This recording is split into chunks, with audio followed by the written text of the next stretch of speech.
Hey everyone, today we're talking turkey.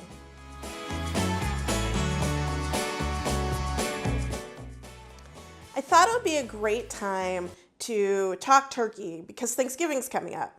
But this year, Thanksgiving might look a little different for a lot of people. We might be sitting down to smaller gatherings and to smaller dinners, and maybe not everyone's going to want to have a whole big turkey to roast. That's where turkey breast comes in. It is a great solution for a smaller gathering. So I have a whole turkey breast here. It's got the bone in, and I'm going to take that out and I'm going to show you guys how to do that. It is not very difficult, but if you're not comfortable doing this and you go to a grocery store with a butcher that will do something like this for you, go ahead and ask them. I'm pretty sure a place like Whole Foods or even like a Costco or a BJ's who have an in-house butcher would do something like this for you. But I'm going to give you a really quick tutorial on how to do this for yourself. And the bonus is that you get a turkey bone to make some turkey stock later. So we're going to do that right now. So the first thing we're going to do is remove the backbone. We're going to use some kitchen shears here to remove the small bones that are connecting that to the rib cage. Then we're just going to pull the back, and we'll get to some joints that we're going to use a thin boning knife to remove to separate that from the rest of the breast bones. We're going to do the same thing on the other side. I use some kitchen shears to help me get the last bit and some extra skin at the end. Now we're going to take away the breast from the rib cage. We're going to use our sharp boning knife to just follow along the side of the rib cage, cutting the meat off. This is pretty easy. You just are following that bone and cutting off the meat, and we're doing the same thing on the other side. This just takes a little time to go through and do, but it's very easy. You just want that knife right up against that bone, and you should be easily able to get the meat off.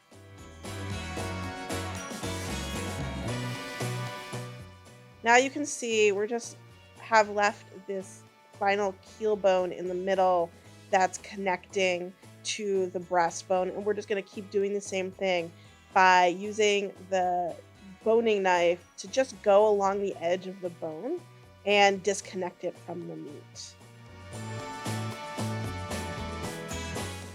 You'll get to a point where you can lift up most of the breastbone and get to the final little piece, and we're just gonna again go along the bone and cut off the meat, and there you have it.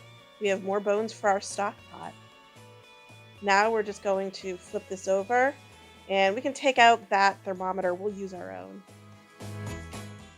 All right, we have our boneless turkey breast here. And the reason we went to that extra step, aside from getting us some bones for some great turkey stock later, is that creating a more flat situation with the meat will allow this turkey breast to cook more evenly and to cook more quickly. It's the same reason you might spatchcock a chicken, for instance. The other thing we're going to do to make this turkey breast extra special is that we're going to dry brine it. And dry brining is really just seasoning this very aggressively. It could be with just salt, but I created a salt herb mixture. You could use your favorite herbs, your favorite spices to do this. But I decided to go in kind of a Thanksgiving direction. I have 2 tablespoons of salt in here, a half a tablespoon each of dried sage, dried thyme, and some onion powder. And I also zested an orange. What's going to happen during the dry brine is the salt is going to seep into the meat. It's going to sort of take some of the moisture out, but replace that with the extra flavor in our herb mixture. So really, we want to be very liberal with this. We're seasoning this bird, and we want to make sure that it is very evenly and very fully brined.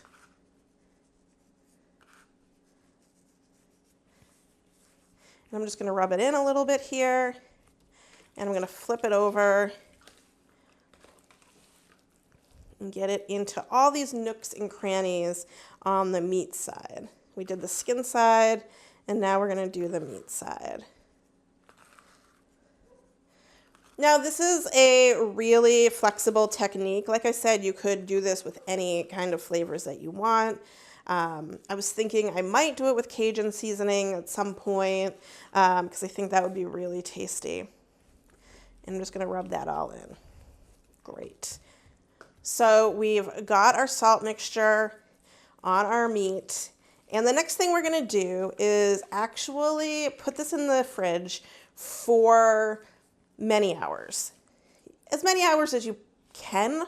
24 hours would be great. I've got about 6 hours today, and that should be good to get that salt doing its thing. We're going to put this in the refrigerator uncovered. And so that's another trick to this. Being uncovered in the fridge is going to allow the turkey to dry while it is sort of marinating in this dry brine. And that's going to help us get a nice crispy skin when we put this turkey in the oven, because a crispy skin comes from dry skin. The atmosphere in the refrigerator will do that work for you as it's hanging out with its dry brine. So we're gonna put this in the fridge for about 6 hours, and then we'll be back to get this turkey in the oven. After our turkey has been in the fridge for 6 hours, we're going to take it out and bring it over to the stove to get it ready to go into the oven. We're going to set the oven to 375, and we're going to move the turkey to a larger pan so it has a little bit more room and it can be spread out evenly on the pan. We're going to let this sit here for 30 minutes or so to come up to temperature a little bit, and then we're going to put it in the oven.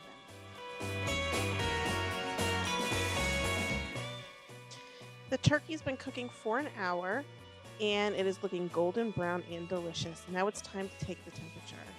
So we're going to use a probe thermometer, and it should temp to 165.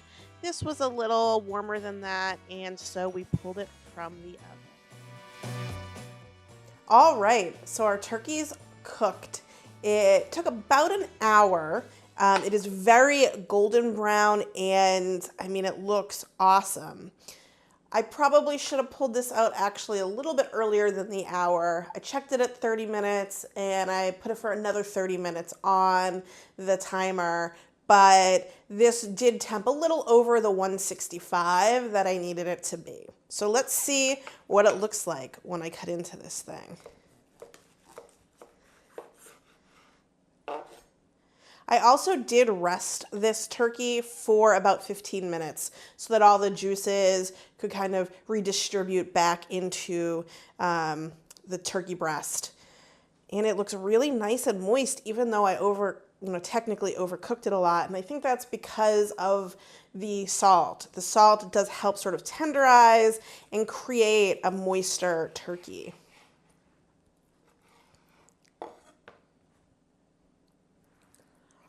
Let's give it a taste.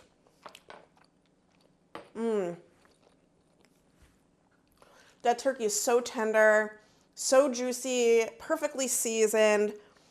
That salt dry rub really sort of gets into the meat, especially if you let it wet rest in the refrigerator for a good period of time.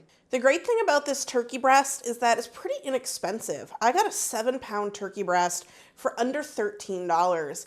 And it is so easy to do that you could cook one of these anytime and have turkey for sandwiches for your lunches all week. It's really impressive for any kind of gathering, even if it's not just Thanksgiving. So I would say this Thanksgiving, if you don't want to cook a huge turkey, try this turkey breast.